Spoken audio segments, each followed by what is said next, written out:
खबर जो खबर बने, खबर जो खबर हो, खबर जो खबर जैसी हो, अपनी शैली, अपना अंदाज, अपने तेवर। जब आप सोते हैं हम सड़कों पर होते हैं, जब आप ख्वाब देखते हैं हम हकीकत से दो चार होते हैं, और जब सुबह आपकी नींद टूटती है तब हम तैयार होते हैं उन तमाम खबरों के साथ जिनका आपको इंतजार रहता है।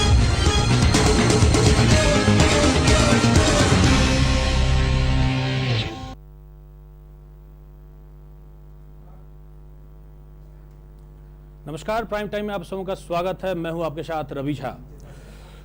दर्शकों, आज प्राइम टाइम में हम 4 मुख्य बिंदुओं पर प्रकाश डालेंगे, जिनमें सबसे पहला है कटिहार पुलिस को मिली सफलता। जी हां, कटिहार कोढ़ा पुलिस को सफलता मिली है लूटकांड के मामले में। जी हां, 1 लाख की लूटकांड के मामले में कटिहार पुलिस को सफलता मिली है। यह सफलता है पिछले दिनों कटिहार कोढ़ा थाना अंतर्गत एक लूटकांड हुआ था, जिसमें 1 लाख रुपए व्यवसायी से लूट लिया गया था, और उसी कांड में 2 व्यक्ति जो है नामजद थे, जिसमें एक चंदन कुमार पासवान को पुलिस ने गिरफ्तार कर लिया है। और उसके पास से आरोपी चंदन कुमार के पास से एक पिस्टल, 5 जिंदा कारतूस और एक मैगजीन, मोबाइल, नगद कुछ पैसे बरामद किए गए हैं। और मैं बता दूं कि यह जो है पेशेवर अपराधी था। चंदन कुमार पासवान पेशेवर अपराधी है, जो कटिहार पूर्णिया मुख्य मार्ग पर व्यवसायियों को लूटता है, और बंदूक की नोक पर पिछले दिनों इन्होंने 1 लाख रुपया एक व्यवसायी से लूट लिया था, जिस कांड में यह अभियुक्त पाए गए और पुलिस जो है छापेमारी करके इन्हें गिरफ्तार कर चुकी थी। आज प्रेस वार्ता के दौरान कटिहार अनुमंडल पुलिस पदाधिकारी ने क्या कहा, आइए जानते हैं। इमली चौक के पास एक बहुत बड़ी घटना हुई थी, जिसमें अपराध कर्मियों द्वारा इमली चौक पर पूर्णिया के जो व्यवसायी जो पैसा करके ला रहे थे, उनको गोली मार करके और 1 लाख रुपया के लूट लिया गया। इस संदर्भ में उस टाइम में काफ़ी हम लोग भी थे। 32 अधीक्षक महोदय द्वारा एक टीम बनाई गई, हमारे नेतृत्व बनाई गई, जिसमें कोल्हापुर सेना से इस घटना में पूर्व में भी थानाध्यक्ष पुरसेला द्वारा 3 अपराधियों को गिरफ्तार करके जेल भेजा जा चुका है। उसकी कन्फेशन भी गई है, तो उसमें पता चला, शुरू से हम लोग पता चल रहा था इस कांड में, जैसे अभी सक्रिय अपराध कर्मी है चंदन पासवान और पिंका मंडल, इन लोगों का भी हाथ है, जिसमें चंदन पासवान को छापामारी किया। इस छापामारी में पुलिस निरीक्षक को रहा, थानाध्यक्ष को रहा, पुरसेला थानाध्यक्ष अंजय अमर, सभी मिलकर ने चंदन पासवान के घर लखीपुर कोढ़ा अंतर्गत ही पड़ता है, वहाँ गिरफ्तार किए। इसके पास से एक पिस्तल एवं 5 जिंदा गोली और एक अतिरिक्त खाली मैगजीन, एक मोबाइल भी पकड़ा गया, जिसने उस कांड में संलिप्तता की बताई और उसने स्वीकार किया कि पूर्व में इससे पहले भी 70,000 रुपये की लूट एक फाइनेंस कंपनी के द्वारा मैक्रो हुई थी पचमा में। उसने उस घटना में भी अपनी को संलिप्तता स्वीकार किया, प्लस इन लोगों के द्वारा पूर्णिया जिला के सदर थाना क्षेत्र, लालगढ़ थाना क्षेत्र और कई कांड में संलिप्तता की बात स्वीकार की गई। पिंका मंडल, उसके चंदन पासवान, ये लोग एक नया गैंग बनाया है, जो कटिहार और पूर्णिया दोनों क्षेत्र में अपराध को अंजाम देते हैं, और पुलिस के द्वारा इसकी गिरफ्तारी बहुत बड़ी अचीवमेंट मानी जाएगी। कितने की लूट हुई थी व्यापारी से? व्यापारी से 1 लाख रुपये की लूट। कुल कितने लोग इस गैंग में गिरफ्तार हुए हैं? इस गैंग में अभी तक 4 गिरफ्तार हो चुके हैं। चौथा गिरफ्तारी है। बरामद में हुआ है एक पिस्तौल, 5 राउंड गोली, एक मैगजीन और एक मोबाइल भी बरामद हुआ है। 3 पहले जा चुके हैं, ये चौथा है, और बाकी इसमें मेन एक सक्रिय जो अभियुक्त है पिंका मंडल, उसको भी हम लोग प्रयास में है जैसे ये लोग पेशेवर अपराधी हैं सर? पेशेवर अपराधी, खासकर 2 जिला में पूर्णिया और कटिहार दोनों में काफी सक्रिय है।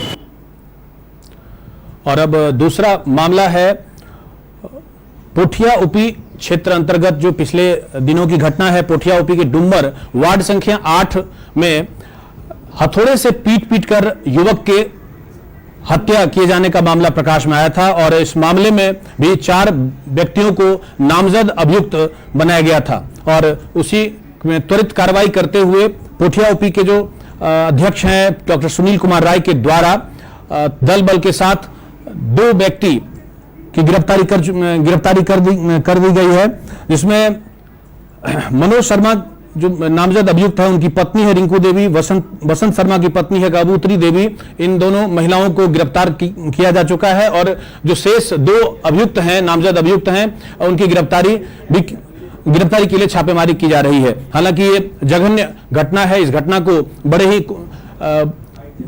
अजीब तरीके से अंजाम दिया गया था और 2 समुदाय के बीच इस तरह की घटना को जो है ज्यादा बढ़े नहीं, इस बात का ध्यान में रखते हुए पुलिस ने त्वरित कार्रवाई करते हुए नामजद अभियुक्त को गिरफ्तार किया है और शेष छापेमारी चल रही है। आइए इस संदर्भ में पुलिस अनुमंडल पदाधिकारी अमरकांत झा ने क्या कहा जानते हैं। डूमर चौक पर परसों लगभग 1:30 बजे की घटना है। वहाँ एक लोहार का दुकान था जो लोहे का काम करता था। डूमर के बगल में ही एक मुस्लिम लड़का जिसका उम्र सिर्फ 20 साल था, उसने गया था बनवाने के लिए, उसी में कुछ विवाद हो गया। तो विवाद होने के बाद क्या किया, लड़का को उन्होंने मारपीट किया। बगल में ही महिला भी थी, तो उसमें 2 जो हिंदू समुदाय के थे और फिर उसकी पत्नी, चारों मिलकर के उसको बुरी तरह सर पर मार करके हथौड़ी वगैरह से जख्मी कर दिया, जिसकी कल सवेरे में जो है मृत्यु हो गई। क्योंकि इसमें मारपीट करने वाले हिंदू समुदाय के थे और जो मरे मुस्लिम समुदाय के थे। तो हम लोग को लगा कि कुछ तनाव है। तत्काल पुलिस अधीक्षक आई भी हुआ, पुलिस निरीक्षक भी गए, हम भी घटनास्थल पर गए। उन लोगों के द्वारा तत्काल रोड NH पर लाश को भी रख दिया गया था, लेकिन संदेह बुझाया गया, सब क्लियर हो गया। लाश को हम लोगों ने पोस्टमार्टम के लिए कटिहार भेज दिए हैं। उसमें 2 अभियुक्तों की गिरफ्तारी हो चुकी है और बाकी कुल 4 नामजद है, जो कि भी हम लोग शीघ्र गिरफ्तार करेंगे। वर्तमान वहाँ किस तरह की कोई तनाव नहीं। और अब शहर में हुए जल जमाव की, पिछले 48 घंटे से शहर में कटिहार में मूसलाधार बारिश हो रही है। इस वजह से शहर के या कटिहार के निचले इलाकों में काफी पानी घुस चुका है, जल जमाव की स्थिति बन चुकी है। ग्रामीण इलाकों से लेकर शहर के लोग भी काफी परेशान हैं। मैं बात कर रहा हूं आज जो तस्वीर मैं दिखा रहा हूं वो कटिहार के समाहरणालय की है। जी हां, कटिहार समाहरणालय, जहां पर जिले के वरीय अधिकारी, आला अधिकारी, जिलाधिकारी, पुलिस अधीक्षक सहित तमाम जिले के जो आला अधिकारी हैं वह बैठते हैं, उनका कार्यालय है और वह कार्यालय जो है पूरी तरह से जल के ऊपर, पानी के ऊपर तैर रहा है। आप देख सकते हैं, जो हम तस्वीर हम आपको सीधे दिखा रहे हैं, ये तस्वीर है कटिहार के समाहरणालय की, जो पानी के ऊपर तैर रहा है। डूबता कटिहार के ऊपर, डूबता कटिहार और पानी के ऊपर तैरता समाहरणालय की सीधी तस्वीर है। आइए विस्तृत जानकारी के लिए हम आपको लिए चलते हैं अपने वरिष्ठ संवाददाता तरुण कुमार के पास। विशेष रूप इस संदर्भ में वो जानकारी देंगे, प्रकाश डालेंगे।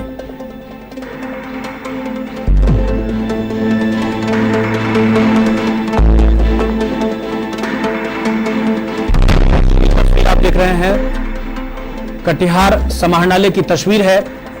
ये अनुमंडल पुलिस पदाधिकारी यहां बैठते हैं, पुलिस कप्तान यहां बैठते हैं, उनका कार्यालय है ये।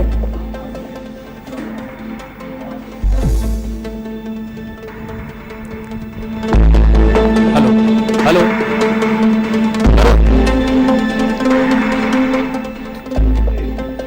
तरुण, आप तक आवाज पहुंच रही है? जी बिल्कुल जी। कटिहार शहर डूब रहा है और समाहरणालय तैर रहा है, क्या मामला है, क्या स्थिति है, बताइए। नहीं, देखिए, मौसम विभाग की ओर से हाई अलर्ट जारी किया गया है 23 सितंबर से लेकर 27 सितंबर तक, और ऐसे में लगातार पूरे जिले में मूसलाधार बारिश हो रही है। इसी क्रम में समाहरणालय के कार्यालय में आप देख सकते हैं, टीवी स्क्रीन पर सीधे तौर पर देखा जा सकता है कि किस तरह से जल जमाव की स्थिति उत्पन्न हो गई है। चाहे समाहरणालय का कैंपस हो, SDO कैंपस हो, उन तमाम जगहों पर, और कई ऐसे इलाके हैं जो वार्ड हैं, उन सभी जगहों पर भारी बारिश की वजह से तबाही मचा हुआ है। लोग दहशत में हैं, लोग घर से निकलकर सड़कों पर आ गए हैं। ये स्थिति इस वक्त कटिहार की है और ऐसे में आप देख सकते हैं कि जिस प्रकार से 27 सितंबर तक हाई अलर्ट किया गया है भारी बारिश और वज्रपात को लेकर, ऐसे में जिला प्रशासन भी काफी मुस्तैद, नगर निगम भी काफी मुस्तैद नजर आ रही है। और हम आपको बता दें कि ऐसा कोई भी गली मोहल्ला, सड़कें नहीं है जहां लगभग 1 फीट का पानी ना हो। लोगों का जीना मुहाल हो गया है, लोगों को घर से निकलना मुश्किल हो गया है। यूं कहें कि बाजार में भी लोगों का जो सामान्य जीवन हुआ करता था वो भी काफी अस्त व्यस्त नजर आ रही है। तरुण, हम जानना चाहेंगे कि पिछले साल भी बारिश हुई थी, उससे पहले भी बारिश हुई है। लगातार बरसात के मौसम में कटिहार की जो स्थिति है, खास करके नगर निगम की, और खास करके जो निचले इलाके, निगम का जो निचला इलाका है, वैसे ग्रामीण इलाकों में आए दिन बाढ़ आती ही रहती है, लेकिन जो इस बार स्थिति दिख रहा है, जो कटिहार समाहरणालय परिसर हो या शहरी क्षेत्र हो, विशेष करके कई ऐसे वार्ड हैं जहां पानी पहले नहीं लगता था, इस बार जो है काफी जल जमाव की स्थिति बन गई है। तो क्या लगता है कि किस तरह नगर निगम प्रशासन कहां विफल है?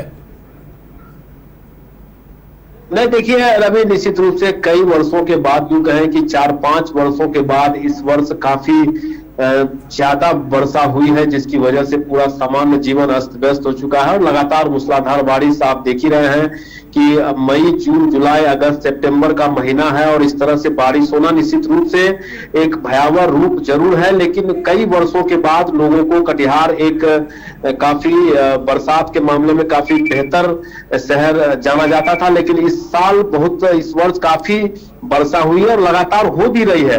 तो निश्चित रूप से जो नगर निगम के पास इंफ्रास्ट्रक्चर है, जो भी मेन पावर है, उसकी कमी जरूर है। और ऐसे में जिस तरह के हालात उत्पन्न हुए हैं, शहर के चारों ओर, यूं कहें कि शहरी क्षेत्र का जो बॉर्डर एरिया है, उन सभी जगहों पर काफी जल जमाव है, लोग काफी दिक्कतों से रह रहे हैं। और ऐसे में जब तक बारिश थमेगी नहीं, तब तक जो समस्या है, इससे लोगों को निदान नहीं मिल पाएगा। और लगातार नगर निगम भी प्रयासरत है कि जल्द से जल्द पानी निकाला जा सके। बारिश होती भी है और जब निकाला भी जाता है तो इस स्थिति में जो जल जमाव है, फिर से जल जमाव की स्थिति उत्पन्न हो जाती है, जिससे नगर निगम को काफी परेशानियों का सामना करना पड़ रहा है। चलिए, बहुत बहुत धन्यवाद तरुण। और ये हमारे संवाददाता थे तरुण, जो कटिहार में समाहरणालय की स्थिति बता रहे थे। चलिए हम आपको सीधे ले चलते हैं तेजा टोला, जहां पर जो है जन आक्रोश है। जल जमाव के कारण जो है वहां पर कुछ अज्ञात लोगों के द्वारा सड़क को काट दिया गया था, जिस वजह से एक साइड का पानी दूसरे साइड, मतलब किसी खास मोहल्ले में जो है वह काफी भर गया है। इस वजह से जन आक्रोश है कि किस तरह से लापरवाही बरती गई है और जिला प्रशासन इस संदर्भ में क्या कर रही है। रेल प्रशासन, आरोप यह है कि रेल विभाग के अधिकारी द्वारा इस तरह का जो है काम किया गया है। आइए चलते हैं घटना के संदर्भ में, बताते हैं क्या जानकारी है। हमारे संवाददाता हैं गुड्डू शेख। ये सीधी तस्वीर है कटिहार तेजा टोला की, जहां पर देखिए कि किस तरह लोगों में आक्रोश है। जल जमाव से निजात पाने के लिए आरोप यह है कि रेलवे का एक साइड रेलवे का रिहायशी इलाका है और दूसरे साइड जो है सिविल एरिया है। और रेल अधिकारियों के द्वारा आरोप यह है कि रेल अधिकारियों के द्वारा रेलवे कॉलोनी से पानी निकालने के लिए जो है बरसात का जो पानी जो जम गया था उसको निकालने के लिए सिविल एरिया में पानी बहा दिया गया है, मुख्य सड़क को काट दिया गया था। इस तरह के आरोप हैं और इस पर जो है काफी लोगों ने अपना आक्रोश दिखाया है। वहां पर स्थानीय सदर विधायक पहुंच गए हैं, अन्य जो समाज सेवी हैं वहां पहुंचे हुए हैं, वार्ड कमिश्नर मौजूद है वहां पर। तो लोगों को किसी न किसी रूप से समझाया बुझाया जा रहा है, जो आक्रोश है शांत कराया जा रहा है। आइए चलते हैं विशेष जानकारी के लिए अपने संवाददाता गुड्डू शेख के पास। हेलो तो गुड्डू जी, क्या मामला है तेजा टोला में? इस तरह से का जो जन आक्रोश फैला है जल जमाव को लेकर के, क्या मामला है, क्या वाकया बताइए।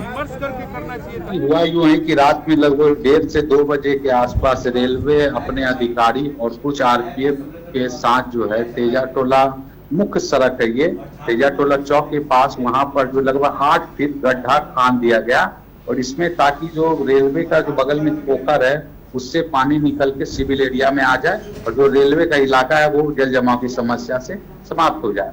जबकि जहां पर उन्होंने गड्ढा खाना है उससे जस्ट 10 से 20 मीटर की दूरी पर ऑलरेडी कलवर्ट है।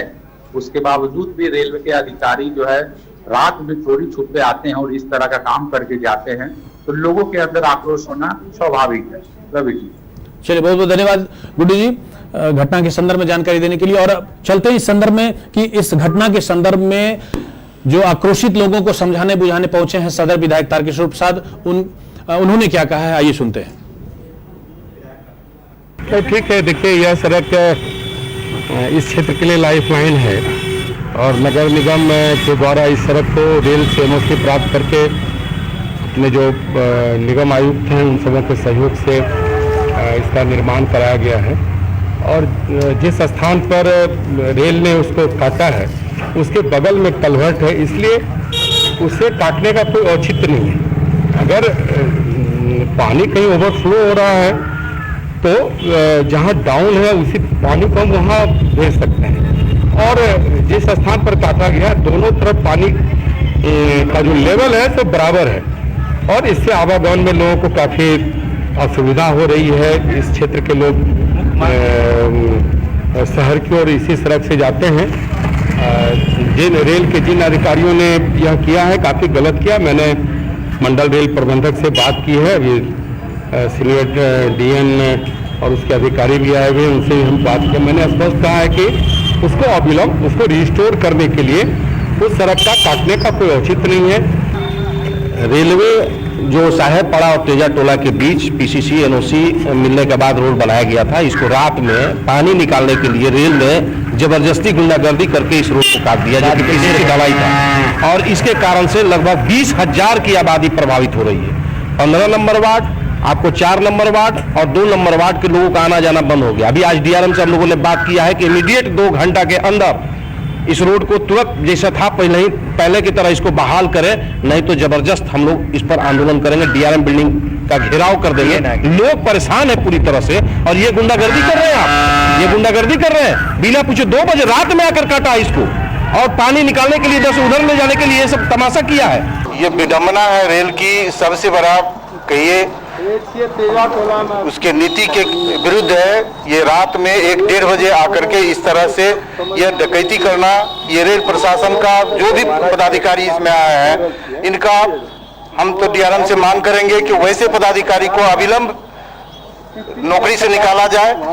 प्रोसेस के आधार पर जनप्रतिनिधियों से मिल करके और समाज के लोगों से बैठ करके अगर उन्हें ये करना ही था तो रोड को काट करके और कलवट तुरंत इमीडिएट बना देना था, लेकिन उन्होंने इस तरह से रात में आकर के काट करके इसको छत बिछत किया है, जबकि उन्हीं से एनओसी लेकर के और नगर निगम के द्वारा माननीय विधायक जी के सहयोग से इस रोड को बनाया गया है।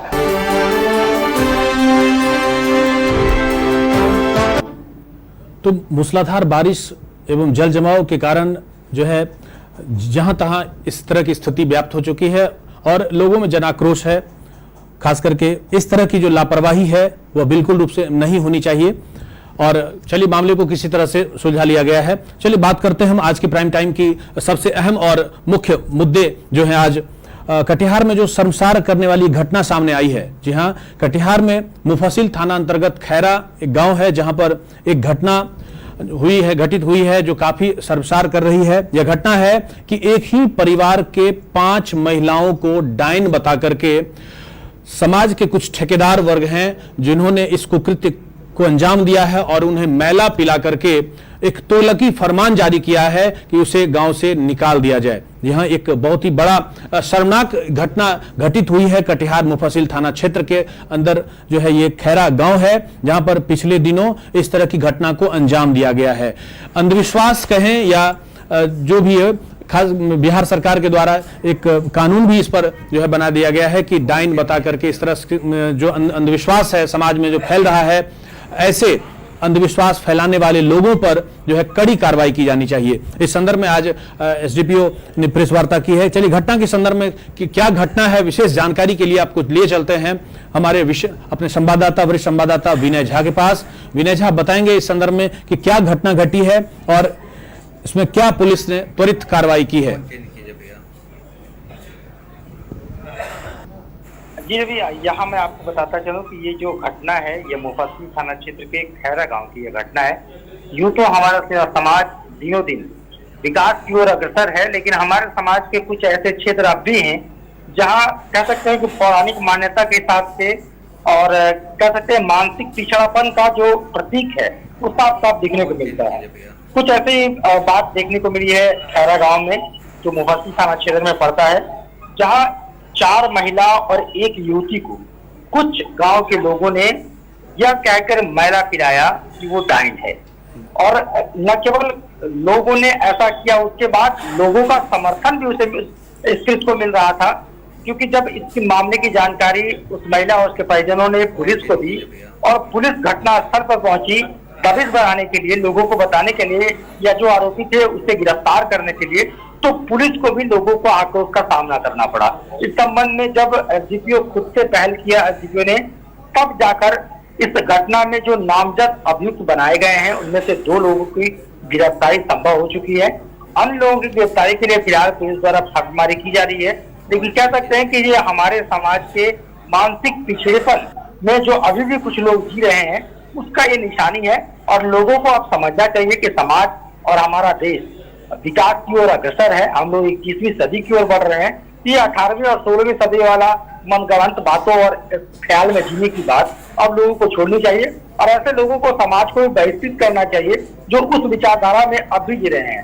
ऐसे लोगों को चाहिए कि 21वीं सदी के बारे में उन्हें बताया जाए इस संदर्भ में और कैसे लोग आगे बढ़ रहे हैं उसके साथ में साथ देकर आगे बढ़े ताकि हमारा समाज आगे बढ़ सके और समाज के लोग प्रगति की ओर अग्रसर होते हैं। विनय, जब इस कुकृत्य को जिन्होंने अंजाम दिया है, जो समाज के जो ऐसे ठेकेदार हैं जिन्होंने इस घटना को अंजाम दिया है, और जब ऐसे लोगों के खिलाफ नामजद जब अभियुक्त बनाया गया, उन पर एफआईआर दर्ज की गई, पुलिस के द्वारा त्वरित कार्रवाई के लिए जब उनके पास जब पुलिस पहुंची है तो पता चला है कि ग्रामीणों ने उन्हें पुलिस को भी घेरा है, उनकी गाड़ियों को रोका है। क्या मामला है, इस संदर्भ में क्या हुआ फिर? जी रवि, मैं आपको बताऊं कि ये मामला 20 सितंबर का है और 20 सितंबर का ये मामला होने के बाद जैसे ये मामले पहले तो लोग आसपास के लोगों ने चाहा था इस मामले को दबा दिया जाए ताकि लोग यहाँ गांव से बाहर ना निकल सके, क्योंकि लोग जब उनके साथ ये कुकृत्य हुआ तो वो लोग अपना इलाज के लिए कटिहार सदर अस्पताल पहुंचे, पुलिस के आगे गुहार लगाई तो पुलिस द्वारा संज्ञान लेते हुए जब वहां पर पुलिस की टीम पहुंची तो पुलिस की टीम का भी लोगों ने अपना विरोध जताया कि नहीं, ऐसे लोग हैं, इनके साथ ऐसा ही होना चाहिए। तो पुलिस ने बड़े सख्त तरीके से लोगों को हिदायत दिया कि देखिए समाज में जो कुकृत्य करने वाले लोग हैं उसको संरक्षण देना भी एक प्रकार का जुर्म है और ये कानून का उल्लंघन है। तो वैसे लोगों को समाज सामने लाए ताकि जो लोग इस घटना की पुनरावृत्ति न हो सके समाज में और जिन्होंने ऐसा कुकृत्य किया है उन्हें जो आप कह सकते हैं कि हमारे न्यायपालिका की हिसाब से जो दंड है वो दंड उन्हें मिले ताकि समाज की विचारधारा साफ हो सके और समाज में जो ये गंदा कह सकते हैं ऐसे गंदे मानसिकता के लोग हैं उनके मानसिकता में बदलाव आए और समाज के विकास में वो सहयोग करें, न कि समाज के विनाश। चलिए, बहुत बहुत धन्यवाद विनय जी। तो ये वास्तव में जो कुकृत्य को अंजाम दिया गया है, ये समाज के ऐसे ठेकेदारों जिन्होंने इस तरह की घटना को अंजाम दिया, ये काफी गलत है। ऐसे इस तरह नहीं करना चाहिए जिससे हमारा समाज विभक्त हो जाए। पुलिस को भी इस संदर्भ में त्वरित कार्रवाई कर ऐसे लोगों को कटघरे में खड़ा करना चाहिए। कानून के शिकंजे में ऐसे लोगों को लेना चाहिए। समाज से भी हम यही अपील करेंगे कि इस तरह की घटना को आप अंजाम न दें और इसमें किसी भी तरह शरीक न हो। चलिए, प्राइम टाइम में बस इतना ही। हम अगले दिन किसी खास मुद्दे पर आप समूह के बीच खास बिंदुओं पर चर्चा करेंगे। तब तक के लिए धन्यवाद। खबर जो खबर बने, खबर जो खबर हो, खबर जो खबर जैसी हो, अपनी शैली, अपना अंदाज, अपने तेवर। जब आप सोते हैं हम सड़कों पर होते हैं, जब आप ख्वाब देखते हैं हम हकीकत से दो चार होते हैं और जब सुबह आपकी नींद टूटती है तब हम तैयार होते हैं उन तमाम खबरों के साथ जिनका आपको इंतजार रहता है।